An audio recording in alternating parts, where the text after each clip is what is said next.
राधे राधे, हरे कृष्णा मेरे प्यारे दोस्तों। आप सभी का मेरे यूट्यूब चैनल में स्वागत है। आज मैं आपको शरद पूर्णिमा से जुड़ी कुछ बातें बताने आई हूँ।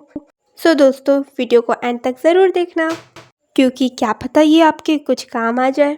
दोस्तों, ये वही टाइम है जब भगवान श्री कृष्ण के संग श्री राधा रानी तथा उनकी सखिया उनके संग नृत्य की थी, रासलीला रचाए थे हमारे श्री कृष्ण। यह दिन बहुत खास है क्योंकि प्रेम और भक्ति की अमृत वर्षा होती है। सभी पूर्णिमाओं में शरद पूर्णिमा सबसे खास है, क्योंकि माता लक्ष्मी भी इस ही पूर्णिमा में प्रकट हुई थी। ऐसा माना जाता है कि इस दिन माता लक्ष्मी पृथ्वी में भ्रमण करती है और माता देखती है कि जो भी भक्त सच्चे निष्ठा से पूजा अर्चना करता है और घर में क्लीननेस रखता है, तो माता वहाँ आती है और सुख समृद्धि प्रदान करती है। याद रखना दोस्तों, शरद पूर्णिमा का दिन है, इसलिए कलह कलेश बिल्कुल ना हो, इसका ध्यान रखना। क्योंकि जहाँ कलह कलेश होता है तो वहाँ तो महालक्ष्मी नहीं रहती। शरद पूर्णिमा में ऐसा क्यों कहा जाता है कि खीर को चांद के चांदनी में रखना चाहिए? चलो इसके बारे भी जानते हैं। खीर किसका मिश्रण होता है? चावल और दूध जब मिक्स होता है तो खीर का उत्पादन होता है। और दूध और खीर कूलिंग इफ़ेक्ट होते हैं, मतलब अगर हम चांद में रखेंगे तो चांद की रोशनी में भी कूलिंग होगा और दूध में भी कूलिंग का प्रॉपर्टी है। अब धार्मिक से थोड़े साइंस में हम लोग चलते हैं। ये जो चंद्रमा होती है, इनमें अल्ट्रावायलेट रेज नहीं होता है, इसलिए ये चंद्रमा की चांदनी बहुत अच्छी मानी जाती है।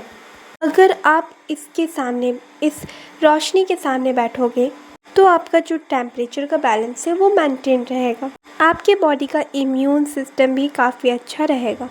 अगर आँखों में इरिटेशन होता है तो वो चंद्रमा को देखें। जिनके आँख में इरिटेशन होता है तो वो भी चंद्रमा को देखेंगे, तो उससे भी शीतलता आपको प्रदान होगी। शरद पूर्णिमा एक बहुत बड़ा अवसर है परमात्मा से मिलन का, जब हमारे पालनहारी स्वयं अपनी सखियों के साथ प्रेम का संचारण करते हैं। ये कितना इंटरेस्टिंग फैक्ट है कि हमारी माँ लक्ष्मी भी पृथ्वी में भ्रमण करेगी और हमारे पालनहारी, हमारे प्राण पति भी गोपियों के संग रासलीला करेंगे, हमें प्रेम का अनुभव प्रदान करेंगे। प्लीज़ दोस्तों, इस अवसर को प्लीज़ मत गंवाना।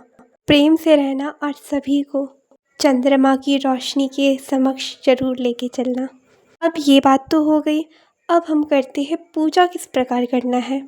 अगर आपके घर में लड्डू गोपाल है तो सफ़ेद रंग के पोशाक ज़रूर पहनाना और ख़ुद भी ज़रूर पहनना। लगभग रात के समय आप उन्हें पहना दो, सुबह आप कोई भी कैजुअल ड्रेसेस पहना लो और शाम में बढ़िया से एक सफ़ेद रंग के पोशाक पहना देना। अगर लड्डू गोपाल नहीं है तो चित्रपट में सफ़ेद रंग का या तो घंघरा या तो चुंदरी ओढ़ा देना भगवान श्री कृष्ण और राधा रानी को। खीर आप 5 बजे बना के रख लो। कुछ देर में ठंडे होने के बाद आप उसे छत पर एक बाल्टी पे रख लो और चलने से मतलब ढक देना, ताकि चांद की अमृत वर्षा हो उसके अंदर, उस अमर प्रेम का अनुभव हो सके आप सभी को। माता लक्ष्मी को विराजमान करना, भाव रूपी स्नान करा देना, माता लक्ष्मी के समक्ष स्थान रख देना।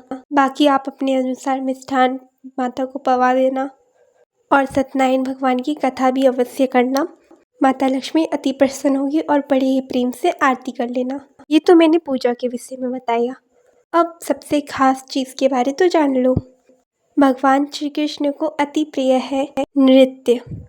सभी कलाओं से नियुक्त हमारे श्री कृष्ण हैं, इसलिए श्री कृष्ण की सखी होने के तहत हम सभी नृत्य अवश्य करना है। अपने कृष्ण को अनुभव करना है, आसपास चंद्रमा को देख के अपने कृष्ण को याद करना है, श्री राधे को याद करना है। राधे राधे। आज के लिए इतना ही, कल फिर मिलते हैं एक नई वीडियो के साथ। अगर कोई डाउट शेष हो तो प्लीज़ मुझसे, और हाँ, इतना करने के बाद ये मत भूल जाना कि माला जप नहीं करना है। प्रभु को स्मरण करना सर्वश्रेष्ठ माना जाता है, तो इस दिन चंद्रमा के समक्ष बैठना और माला जप जरूर करना। राधे।